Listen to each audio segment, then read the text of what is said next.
Digital marketing నేర్చుకుని AI tools వాడుతూ డబ్బులు సంపాదించాలనుకుంటున్నారా? ఈ నెంబర్కి కాల్ చేయండి.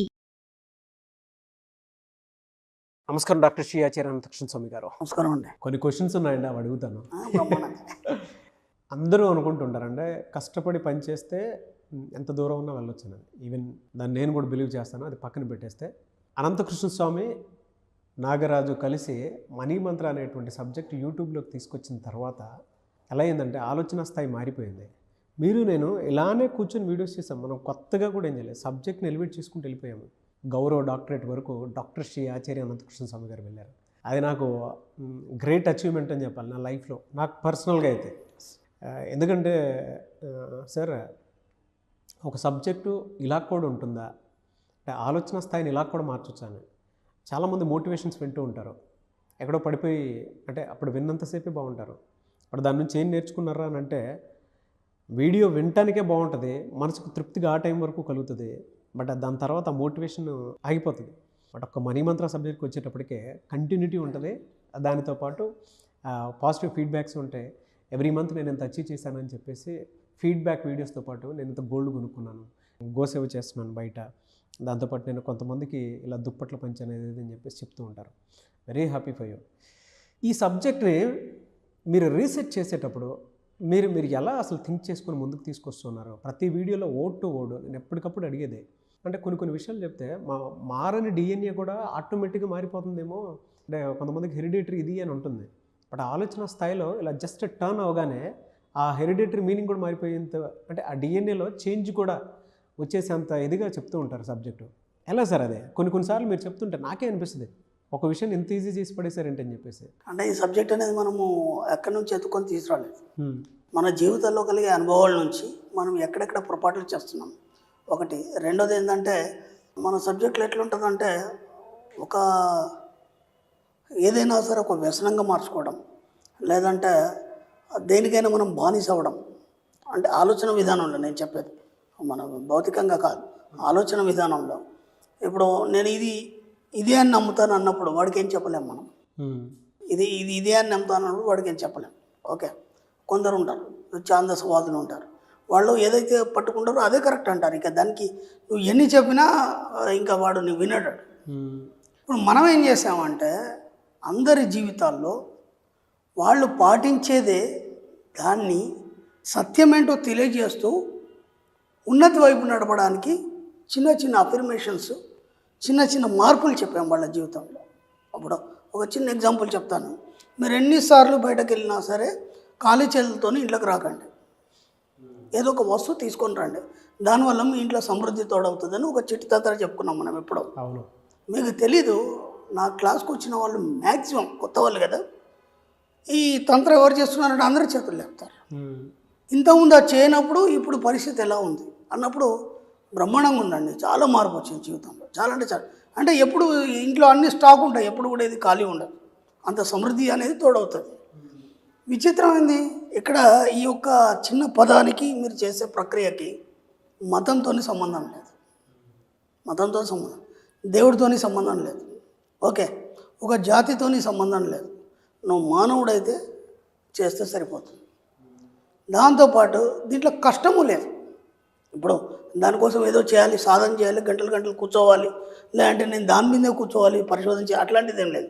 సింపుల్గా బయటకు వెళ్ళి మీరు ఎన్నిసార్లు ఇంటికి వచ్చినా, మీరు బయటకు వెళ్ళారు ఏదో పని మీద, పిల్లలు కానీ, తల్లి కానీ, మా భర్త కానీ, ఇంట్లోకి వచ్చేప్పుడు ఒక వస్తువు తీసుకున్నాం మనం, దాంట్లో తప్పేముంది, అది చాలా సులభంగా ఉంది కదా. అలా ఏం చేసామంటే వాళ్ళ జీవితాల్లో చిన్న చిన్న పదాలు, నేను ఖర్చు పెట్టిన ప్రతి రూపాయి నాకు 1000 రెట్లు వెనక్కి తిరిగి వస్తున్నందుకు విశ్వానికి కృతజ్ఞత, ఒక కృతజ్ఞత తెలుపుకోవడం తప్పేముంది, దాంట్లో ఖర్చేం లేదు. ఎంత హ్యాపీనెస్, దాంట్లో ఒక అద్భుతమైన ఫీలింగ్ రావడం, ఆ ఫీలింగ్తో వాళ్ళందరూ ఫ్యామిలీ ఆనందంగా ఉండడం. అలా పిల్లలు చెప్పుకుంటున్నారు, ఈరోజు వాళ్ళు చెప్పుకుంటున్నారు. దానివల్ల ఏమైపోయింది, ఒక పాజిటివ్నెస్ అనేది వాళ్ళ ఫ్యామిలీ సరౌండింగ్ ఏర్పడింది. దాంతో ఇంతకుముందు లేని విషయాలు ఈరోజు చూడగలుగుతున్నారు, గొప్ప గొప్ప విషయాలు. వాళ్ళు అనుభవించేటి అన్నీ కూడా ఎప్పుడైతే కోరికలు అలాగే స్తబ్దం అయిపోయినాయో అవన్నీ కూడా ఇవాళని తీర్చుకోగలుగుతున్నారు.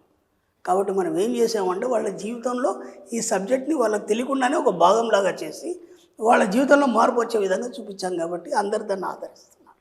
పర్సనల్గా చాలామంది అచీవ్ చేసిందే. మొదట్లో బ్రాహ్మీ ముహూర్తం గురించి మీరు చెప్పారు. దాని తర్వాత అఫర్మేషన్స్ని జర్నల్ కిందకి కనుక రాస్తే అది డిక్లేర్ చేసినట్టు మేనిఫెస్టేషన్ కింద నేను ఇది చేయబోతున్నాను అని చెప్పేసి మీరు ప్రీవియస్ వీడియోలో చెప్పారు. ఒక్కసారి అది గుర్తు తెచ్చుకుందాం. ఎందుకంటే ఈ రోజుకి అంటే రాస్తున్నారు. ఈవెన్ నేను కూడా దాన్ని ప్రాక్టీస్ చేస్తున్నాను కాబట్టి చెప్తున్నాను. దానివల్ల రిజల్ట్ చూసాం కాబట్టి మీరు నేను ఇక్కడ దాకా కూర్చొని ఇంకా జర్నీ బెస్ట్ లెవెల్లోకి వెళ్తుందని చెప్పొచ్చు. చెప్తున్నాను దాని ఇంపార్టెన్స్ని ఏ విధంగా గ్రహించి మీరు చెప్పగలిగారండి అసలు అప్పట్లో? ఇది ఇప్పుడు మాట కాదు, మనం ఈ వీడియో స్టార్టింగ్లో 2018లో మాట్లాడుకున్నటువంటి 2018లోనూ 19లోనూ మాట్లాడుకున్నటువంటి మాట. ఇవాళ వాటి మీద వైరల్ వీడియోస్ నేను చాలా చూశాను. నేను మీకు ఇంతకుముందు చెప్పాను, నేను ఈ సబ్జెక్ట్లోకి రాకముందు ఇంతకుముందు నేను పర్వతం చేసేది, నేను తాంత్రికున్నా అని చెప్పాను మీకు. ఓకే, దాంట్లో ఎలాంటి బేషజ్ అనలేదు నాకు. నేను చెప్పుకోవాలి కదా నాన్న. అక్కడ ఏమైందంటే నేను ఎంతోమంది గురువుల దగ్గర నేర్చుకున్నటువంటి కొన్ని సంస్కారాలు ఏవైతున్నాయో ఆ సంస్కారాలు మాత్రమే నేను ఈ సబ్జెక్ట్కి ఇంక్లూడ్ చేశాను. ఎందుకంటే అక్కడ మనకి ఏం చేస్తారంటే ఒక భగవంతుడి సాధనలో కానీ లేకపోతే ధ్యానం కానీ ఆ పద్ధతిలో కుండలి కానీ ఎర్లీగా 4:30-4కి లేపుతారు వాళ్ళు. లేపి మనకి దాదాపు 3-3:30కి లేపుతారు. కళకృత్యాలు అవి తెరుచుకొని హాయిగా స్నానం వచ్చేసేసి మడి కట్టుకొని హాయిగా కూర్చోవాలి ధ్యానంలో. ఎందుకు ఇప్పుడే కూర్చోవాలి అనే ఆలోచన నాకు వచ్చింది. ఈ టైంలోనే ఎందుకు కూర్చోవాలి, నేను వేరే టైంలో కూర్చుంటే ఏమవుతుంది అర్థం, తెల్లవారుజామున ఎందుకు కూర్చోవాలి అనే దాని మీద నేను డిస్కషన్ చేయడం జరిగింది వాళ్ళతో. వాళ్ళు చెప్పిన కొన్ని విషయాల్ని నేను ఆలోచించినప్పుడు నిజంగా కూడా నేను ట్రయల్ చేసినప్పుడు అద్భుతాలు జరిగినాయి. అద్భుతాలు జరిగే సమయంగా నేను గుర్తించి మీ అందరికీ చెప్పాను. తప్పే ఉంది దాంట్లో. మీ జీవితంలో అనుభవాలు కావాలి కదా. అంటే ఇప్పుడు అదంతా తంత్రం లేదు దేవుడు అని పక్కన పెట్టేస్తే ఇక్కడ డబ్బు కోసం దాన్ని ఎందుకు మనం యూజ్ చేయొద్దు. డబ్బు సంపద ఐశ్వర్యం అనేది మన గొప్ప దేవుడు కదా, మన సబ్జెక్ట్ కదా, ఇది మన సబ్జెక్ట్లో దాన్ని కలిపితే తప్పే ఉంది. ఒక సక్సెస్ సాధిస్తాం కదా, దాన్ని ఇంట్రడ్యూస్ చేశాను. ఇది ఎందుకు అనేది కూడా నేను దాన్ని ఎన్నోసార్లు ఎక్స్ప్లెయిన్ చేశాను. ఆ సమయంలో నేను ఎందుకు కూర్చోవాలి, దానివల్ల ఏమేమవుతుంది. చాలామంది ట్రయల్ చేశారు, మంచి సక్సెస్ సాధించారు కదా, తప్పే ఉంది ఒక మంచి విషయం చెప్పడంలో. అక్కడి నుంచి గ్రహించడం జరిగింది. నాకు చిన్నప్పటి నుంచి నా మనస్తత్వం ఏంటంటే సార్, ఏదైనా ఒక విషయాన్ని తీసుకున్నప్పుడు చాలా లోతుకు వెళ్ళడం, ఓకే, దాన్ని మొత్తం అంత చూసేదాకా నేను నిద్రపోన్నాను. అది ఎంతవరకు కరెక్ట్ అనే విషయంలో మీరు ఎంత ఫోకస్డ్గా ఎర్లీ మార్నింగ్ అలా చేసుంటే అంత అనర్గళంగా వస్తుందండి. అంటే మా మైండ్లో ఏం జరుగుతుంది నాకు అదే అనిపిస్తుంది. ఒక్కొక్కసారి మీరు మాట్లాడేటప్పుడు ఆ కంటెంట్ అసలు మన ముందు ఏదో అన్కాన్షియస్లో ఉండి మాట్లాడుతున్నట్టు. ఎందుకంటే మనం టేకులు తీసుకోము, అనర్గళంగా మాట్లాడేస్తారు. మన బయట చాలామందికి తెలియదు. మీరు షూట్లో కూర్చొని షూట్ అయిపోయిన తర్వాత మీ పని మీదే నా పని నాది. అసలు సబ్జెక్ట్ డిస్కషన్ కూడా ఏమి ఉండదు. జస్ట్ కూర్చుంటాము, ఆన్ స్క్రీన్ సబ్జెక్ట్ డిస్కస్ చేసుకుంటాం, మన పని మేము చేసుకుంటూ వెళ్ళిపోతాం. అంత అనర్గళంగా ఎలా వచ్చేస్తుంది? ఎలా వస్తుందంటే ఇప్పుడు షూట్ అయిపోయింది కదా మంది, నేను కారులో వెళ్ళిపోతాను కదా, కారులో కూర్చుండి నేను ఎక్కడికైతే వెళ్తానో అక్కడ వరకు కూడా నా మైండ్లో సబ్జెక్టే జరుగుతుంది. అంటే ఎలా జరుగుతుంది అంటే, ఒక క్లయింట్ వచ్చాడు నా దగ్గరికి, ఇలా జరిగిందని చెప్పాడు. దానికి ఎలాంటి కారణాలు తోడైనాయి. సేమ్ అదే సిచ్యువేషన్ ఇంకో క్లయింట్ చెప్పాడు, అతడు ఫెయిల్ అయ్యాడు. అతనికి ఎందుకు సక్సెస్ అయింది, ఇతను ఫెయిల్ ఎందుకు అయ్యాడు. సక్సెస్ కావడానికి కారణాలు ఎన్ని ఉన్నాయి, ఫెయిల్ కావడానికి కారణాలు ఎన్ని ఉన్నాయి. దీన్ని మనం సబ్జెక్ట్ పరంగా ఏ విధంగా నిర్వచించవచ్చు. ఇంటికి పోయేదాకా అదే అయిపోయిందా, ఇంటికి వెళ్ళినాక ఏం చేస్తాం, తింటాం, నాకు ఏ హ్యాబిట్స్ లేవు, హాయిగా పడుకుంటాను, లేదా ఏదో సబ్జెక్ట్ రాసుకుంటాను. అప్పుడు కూడా నిరంతరం సబ్జెక్ట్ గురించి ఆలోచనలు. ఇంకా కొత్తగా ఏం చెప్తాం, దేన్ని మనం విపులీకరిద్దాం, ఇంకా ఈజీగా సబ్జెక్ట్ని మనం ఎలా అందిస్తే వాళ్ళు ఇంత తొందరగా రీచ్ అవుతారు. ఎక్కడెక్కడ ఏం చెప్పబడింది, వేదంలో ఏం చెప్పబడింది, పురాణాల్లో ఏం చెప్పబడింది, ఇతిహాసాల్లో ఏం చెప్పబడింది. గొప్ప గొప్ప మహానుభావులు ఉన్నారు, చాగంటి గారు, గరికపాటి గారు, అట్లాంటి వాళ్ళు మహానుభావులు ఎంతోమంది ఉన్నారు, షణ్ముఖ శర్మ గారు. వాళ్ళు అంత డెప్త్గా సాధన చేసి వాళ్ళు అంత స్థాయిలో ఉన్నారంటే దానికి కారణం ఏమైంది, మన సబ్జెక్టు దానికి లింక్ ఏంటి, అర్థమైందా? అంటే ఎవరైనా ఇట్లాంటి వాళ్ళని మన సబ్జెక్ట్కే రావాలి కదా, ఇది అనంతం కదా, ఎన్నోసార్లు మనకు ప్రూఫ్ అయింది కూడా. ఎవరైతే చెప్పినా మళ్ళీ ఇక్కడికే రావాలి. కానీ ఒక స్థాయి అంత నాలెడ్జ్ ఉన్నవాడు కూడా ఆ స్థాయికి వెళ్ళలేదు. కొందరు ఉన్నారు ఏం నాలెడ్జ్ అంత స్థాయికి వెళ్ళారు. ఎక్కడ ఇది తేడా జరుగుతుంది, ఎందుకు జరుగుతుంది?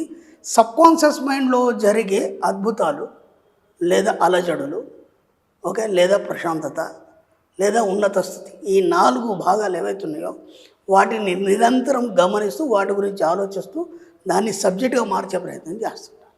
అందుకని ఆటోమేటిక్గా ఎప్పుడు అదే వస్తుంటుంది. కానీ ఒకటి మాత్రం చెప్తానండి, మనం మాట్లాడే 10 మాటలు బాగుండేలాగా వచ్చాయి అని అంటే మీరు సబ్జెక్ట్ ఫోకస్ అనే నేను అనుకోను, ధ్యానం అనే అనుకోను. నేచర్ కూడా ఆడియన్స్ బ్లెస్సింగ్స్ రూపంలో చాలా ఇచ్చిందని నేను ఫీల్ అవుతాను.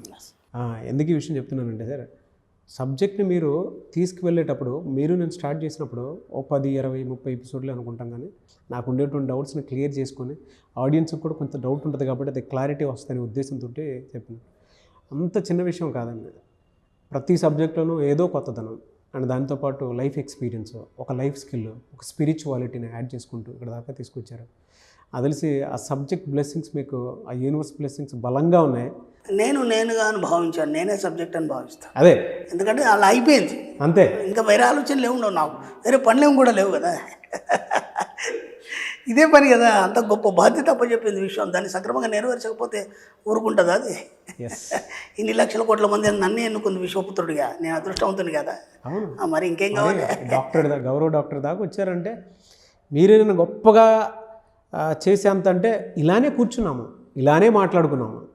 బట్ సబ్జెక్ట్లో ప్రతి దాంట్లోనూ ఒక ఎలివేషను, ప్రతి దాంట్లోనూ ఒక లైఫ్ స్కిల్, ప్రతి దాంట్లోనూ ఒక అన్ని సబ్జెక్టులను మన సబ్జెక్టే చెప్పగలిగినాం. ఎస్ ఎస్ ఒక సైన్స్ అని చెప్పినాం, ఒక పురాణాన్ని చెప్పినాం, ఒక ఇతిహాసాన్ని చెప్పినాం, ఒక విశ్వం గురించి చెప్పినాం. అవంతా మనం ఆలోచన విధానం వల్ల విశ్వం ప్రసాదించేటువంటి ఒక ప్రసాదం అది, అంతే. Very happy for you. Thank you sir, thank you so much doctor Shri Acharya Anantakrishna Swami గారు. థ్యాంక్ యూ అండి.